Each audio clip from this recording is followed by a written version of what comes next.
Todas las plantas poseen una característica extraordinaria, y es que producen su propio alimento, es decir, son autosuficientes. El alimento es un monosacárido llamado glucosa, cuya obtención se logra por medio de un proceso conocido como fotosíntesis. Este es un proceso en el cual la energía de la luz se convierte en energía química, es impulsado por la energía de la luz y se crean moléculas de glucosa a partir de agua y dióxido de carbono, mientras que se libera oxígeno como subproducto. La realización de la fotosíntesis requiere que haya en la célula un organelo vegetal denominado cloroplasto. Este está integrado por una membrana externa y otra interna, con un espacio intermembranoso entre ellas, que se van a organizar para constituir microestructuras en forma de monedas apiladas, una encima de otras. Las pilas de monedas o estos discos membranosos son los tilacoides, que están acomodados en pilas interconectadas llamadas granas. La membrana de un tilacoide tiene complejos que capturan la luz, entre los que se encuentra la clorofila. Los tilacoides son huecos y el espacio dentro del disco se conoce como lumen, mientras que el líquido alrededor de los tilacoides se llama estroma. Todo este proceso se va a dividir en dos fases. La primera es la fase luminosa o fase dependiente de la luz, que va a ocurrir en los tilacoides, y la otra es la fase oscura o fase independiente de la luz o el ciclo de Calvin, que va a ocurrir en el estroma. La primera fase va a ocurrir dentro de las membranas de los tilacoides y en su interior se encuentran los fotosistemas 1 y 2, la cadena transportadora de electrones y el ATP sintetasa. Estos fotosistemas van a recibir y absorber fotones de luz como si fueran paneles solares. Estos sistemas, una vez excitados, nos van a regalar 2 electrones y una vez van a pasar a un aceptor primario. Posteriormente van a pasar a otras moléculas hasta llegar a la ferredoxina. En presencia de la reductasa NADP, aquí va a ceder los electrones al NADP, que además se va a unir a un átomo de hidrógeno y conforma el NADPH. Este es fundamental para la siguiente fase de la fotosíntesis. En el fotosistema 2, aquí también se van a liberar 2 electrones. Estos son aceptados por un aceptor primario, luego por la plastoquinona, luego por el complejo de citocromo y después por la plastocianina. Parece que los electrones saltan de molécula en molécula. Esta fase también libera energía que en acción de una enzima permite que se produzca el ATP. A esta fase se le conoce como fotofosforilación, porque el ADP se une a un átomo de fósforo para formar el ATP. Los electrones que salieron los resustituyen otros, los cuales se toman de los surgidos del rompimiento de la molécula del agua por la fotólisis.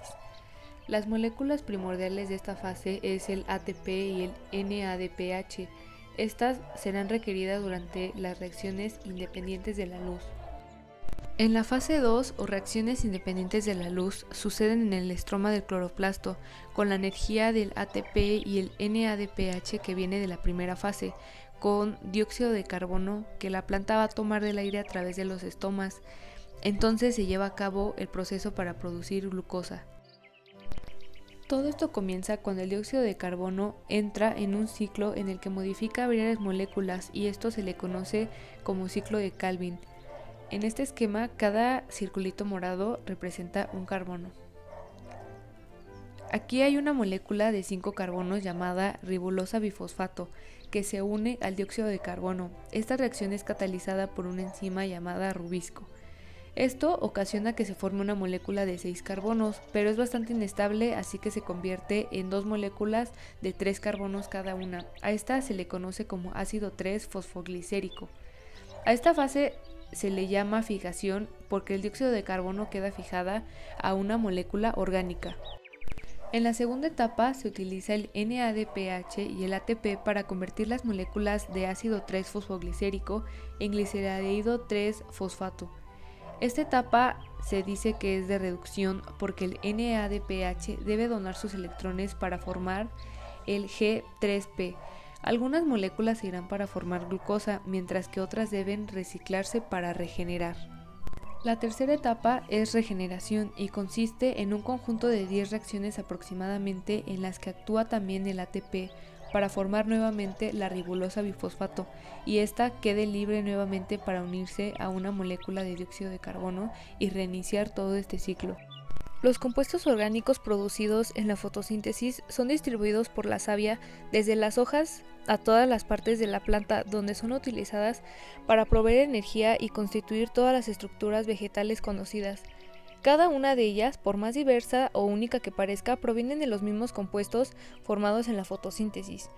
El excedente energético que producen las plantas es almacenado en forma de almidón dentro de distintas estructuras vegetales como tallos, raíces y frutos. Sabiendo que las plantas son organismos autótrofos capaces de elaborar su propio alimento a partir de dióxido de carbono y agua, el agua que se necesita para este proceso lo va a tomar en la absorción por medio de la raíz y unos vellos absorbentes va a absorber agua con sales minerales. Esto va a formar savia bruta, es decir, alimento que aún no ha sido procesado. Esta savia va a subir por unos vasos leñosos que en conjunto forman los conductos del xilema y va a buscar las partes verdes de la planta porque aquí entra el dióxido de carbono por los estomas. Una vez que ya está hecha la savia elaborada, con ayuda del floema va a transportarla para repartirla a todos los lugares de la planta, hasta la raíz. El xilema y el floema son tejidos vasculares en las plantas responsables del transporte interno. En el xilema se transporta agua y minerales desde las raíces hacia las hojas y otras partes de la planta, mientras que el floema lleva los nutrientes producidos durante la fotosíntesis, como la glucosa, desde las hojas hacia otras partes de la planta donde se necesitan. Juntos permiten el movimiento de sustancias vitales en las plantas. Pero todo este proceso no solamente sirve de alimento para las plantas, sino que, por ejemplo, para los animales herbívoros se van a alimentar de estas hojas y frutos, y los carnívoros de los herbívoros que ya consumieron esto. O sea que de una u otra forma, gracias a la fotosíntesis, todos los seres vivos nos vamos a beneficiar.